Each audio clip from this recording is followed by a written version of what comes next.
UP के CM Yogi Adityanath ने अपने एक ट्वीट में इस शब्द का जिक्र किया। इसके बाद एक इंटरव्यू में उन्होंने इसके बारे में कहा। क्या कहा, पहले आप वो सुन लीजिए। ये नया भारत संविधान के अनुरूप चलेगा, शरीयत के अनुरूप नहीं। गजवाए हिंद का सपना कयामत के दिन तक भी साकार नहीं होगा। योगी जी ने गजवाए हिंद का जिक्र किया, लेकिन बीजेपी के केंद्रीय मंत्री हैं, नाम है गिरिराज सिंह। ये जनाब अक्सर अपने ट्वीट में शब्द का जिक्र करते रहते हैं। वैसे गजवाए हिंद को लेकर व्हाट्सएप यूनिवर्सिटी पर जो ज्ञान मिलता है उसके हिसाब से तो देश खतरे में है और एक वर्ग विशेष के लोग हिंदुस्तान को इस्लामिक देश बना देंगे। लेकिन हकीकत में ये गजवाए हिंद है क्या? तो आज हम आपको इस बारे में जो भी कुछ बताएंगे वो सब स्कॉलर्स के हवाले से होगा।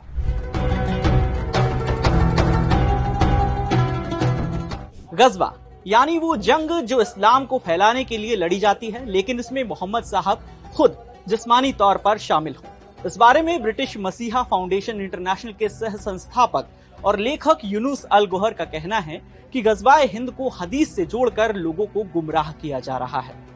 गजवाए हिंद में हिंदुओं, सिखों या इस्लाम कबूल नहीं करने वालों के कत्ल की कोई बात नहीं की गई है।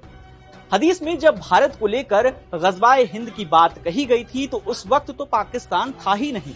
ऐसे में पाकिस्तान अगर भारत पर हमला करता है तो ये तो भारत का भारत पर हमला होना माना जाएगा, क्योंकि पाकिस्तान तो भारत का ही हिस्सा रहा है।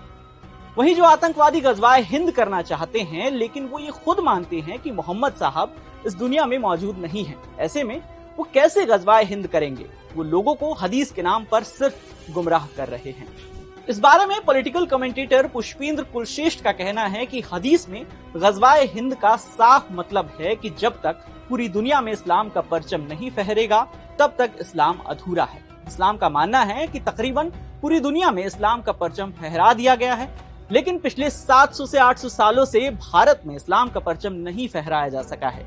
जब तक भारत की गली गली, मोहल्ले मोहल्ले में इस्लामिक कानून नाफिज नहीं हो जाता, इस्लाम के मानने वालों की सरकार नहीं बन जाती, तब तक गजवाए हिंद का सपना पूरा नहीं होगा। वहीं जमीयत उलेमा के अरशद मदनी का कहना है कि हिंदुस्तान में तो बाबर के जमाने में ही गजवाए हिंद हो चुका है। 800 साल तक जो हिंदुस्तान पर हुकूमत की गई वो गजवाए हिंद ही तो था। अब कौन आएगा गजवाए हिंद करने?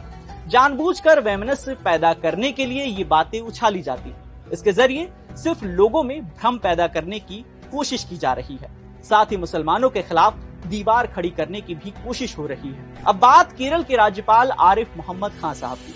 उनका कहना है कि देश में गजवाए हिंद के नाम पर एक झूठा कैंपेन चलाया जा रहा है। इसे लेकर वो क्या कुछ कहते हैं, आप भी सुनिए। एक झूठा कैंपेन चलाया जा रहा है गजवाए हिंद के नाम से, जिसका मकसद लोगों के दिमाग में ये बात पैदा करनी है कि जैसे भारत के हम टुकड़े कर देंगे। ये लोग जो ये गजवाए हिंद की बात करते हैं, इन्हें इतनी बुनियादी जानकारी भी नहीं है कि गजवा उन लड़ाइयों को कहा गया है जहां प्रॉफिट साहब खुद मौजूद थे। अमेरिका में पाकिस्तान के राजदूत और हडसन इंस्टीट्यूट के इस्लाम और लोकतंत्र प्रोजेक्ट के मुखिया रहे हुसैन हक्कानी ने अपने एक लेख में लिखा है कि हदीसों का सहारा लेकर मुस्लिम नौजवानों को जिहादी आतंकवाद के लिए उकसाते हैं। ISI के इशारे पर जैद हामिद जैसे पत्रकार पाकिस्तानी मीडिया में गजवाए हिंद के तौर पर मशहूर रवायतों की आधुनिक व्याख्या हिंदू भारत और मुस्लिम पाकिस्तान के बीच युद्ध के तौर पर करते हैं, और मसूद अजहर जैसे आतंकी भी ऐसी रवायतों की मनगढ़ंत व्याख्या करते हैं। वहीं देवबंद से दीन की शिक्षा लेने वाले और जामिया मिल्लिया विश्वविद्यालय से इस्लामिक इतिहास में PhD करने वाले मौलाना वारिस मजहरी की माने तो गजवाए हिंद का जिक्र हदीसों में 6 प्रामाणिक संग्रहों में से एक में ही मिलता है। साथ ही गजवाए हिंद से संबंधी रवायतों में केवल एक ही सहाबी अबू हुरैरा का ही जिक्र आता है। ऐसे में लगता है कि ये रवायत सही नहीं है और पैगंबर के काफी बाद उमैया खिलाफत के शासकों द्वारा इस मकसद से लिखवाई गई है कि वो अपनी आक्रमण और विस्तार की नीति को इस्लाम का जामा पहना सके और उन्हें तर्क संगत ठहरा सके। तो ये थी 6 स्कॉलर के हवाले से गजवाए हिंद की व्याख्या। अब ये तय आपको करना है कि गजवाए हिंद जैसी किसी चीज से आपको डरने की जरूरत है भी या नहीं।